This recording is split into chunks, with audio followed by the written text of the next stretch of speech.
Hello दोस्तों, एक बार फिर से आपका स्वागत है आज की हमारी नई कहानी में। आज की कहानी का शीर्षक है धूर्त बंदर। ये कहानी बहुत ही इंटरेस्टिंग और लुभावनी होने वाली है, तो कहानी को लास्ट तक देखना है। चलिए कहानी को स्टार्ट करते हैं। एक बार एक जंगल में गीदड़ और बंदर की भेंट हुई। बातों बातों में गीदड़ ने अपनी इच्छा व्यक्त करते हुए कहा, काश मैं बंदर होता तो तुम्हारी तरह पेड़ों पर चढ़ता और स्वादिष्ट फल खाता।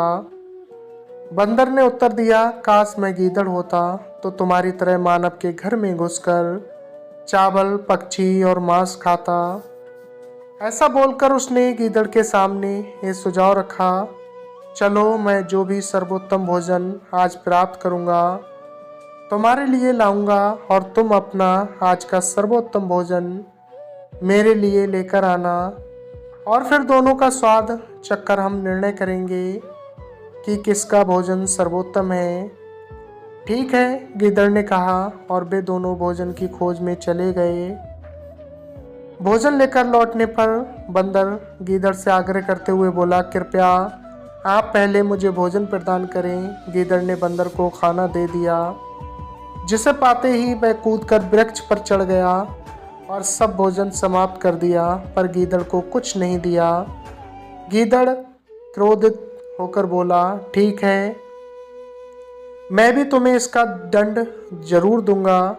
ऐसा कहकर गीदड़ जंगल में चला गया। गीदड़ ने जंगल में जाकर जंगली विषाक्त यानी टारों को खोजा और वहीं बैठकर बंदर की प्रतीक्षा करने लगा। टारो काफी मोटी जंगली गन्ने के समान थी। बंदर गीदड़ को खोजता हुआ उस स्थल पर पहुंचा और उसने गीदड़ से पूछा, तुम वहां क्या कर रहे हो? गीदड़ ने कहा, मैं अपने स्वामी के गन्ने खा रहा हूं। बंदर के मुंह में पानी भर आया।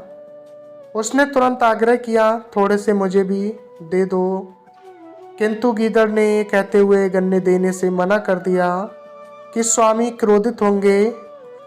बंदर ने उसे समझाया, नहीं, वह नाराज नहीं होंगे।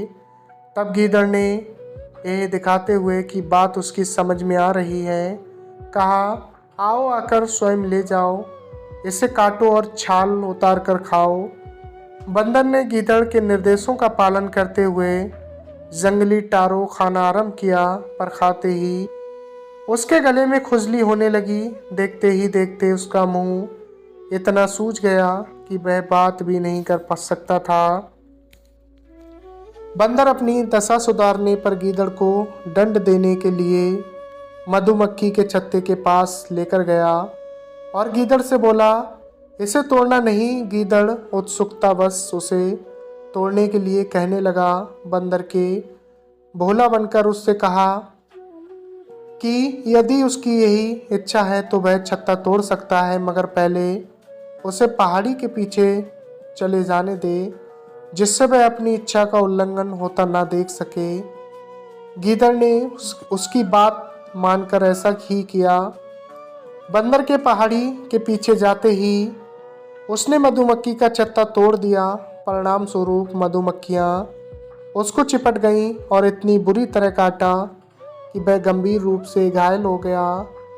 काफी समय बाद स्वस्थ होने पर गीदड़ ने बंदर को उसकी धूर्तता का पाठ पढ़ाने की ठान कर वह एक ऐसे तालाब के पास पहुंचा जो बड़ी बड़ी झाड़ियों से ढका था। उसे देखकर यह अनुमान लगाना कठिन था कि वह स्थान तालाब हो सकता है।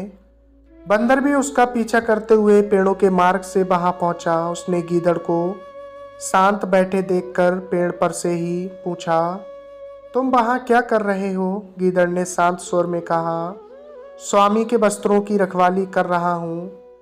पर बंदर को संतोष नहीं हुआ। वह बोला, मैं तुम्हारी सहायता के लिए आना चाहता हूँ।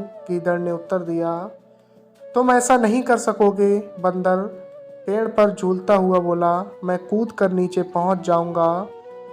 गीदड़ तो यही चाहता था कि वह वृक्ष से नीचे कूद जाए, अतः तुरंत बोला, ठीक है, अगर तुम नीचे कूद सकते हो तो कूद कर आ जाओ।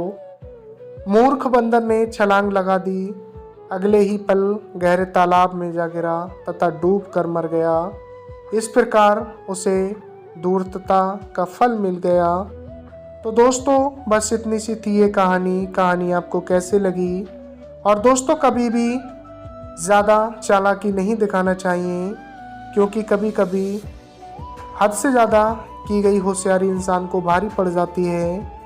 तो दोस्तों इस कहानी से आपको क्या सीख मिली कमेंट्स बॉक्स में ज़रूर बताएं। मिलते हैं फिर अगली वीडियो में एक नई कहानी लेकर। आपने अपना कीमती वक्त दिया, तब तक के लिए धन्यवाद।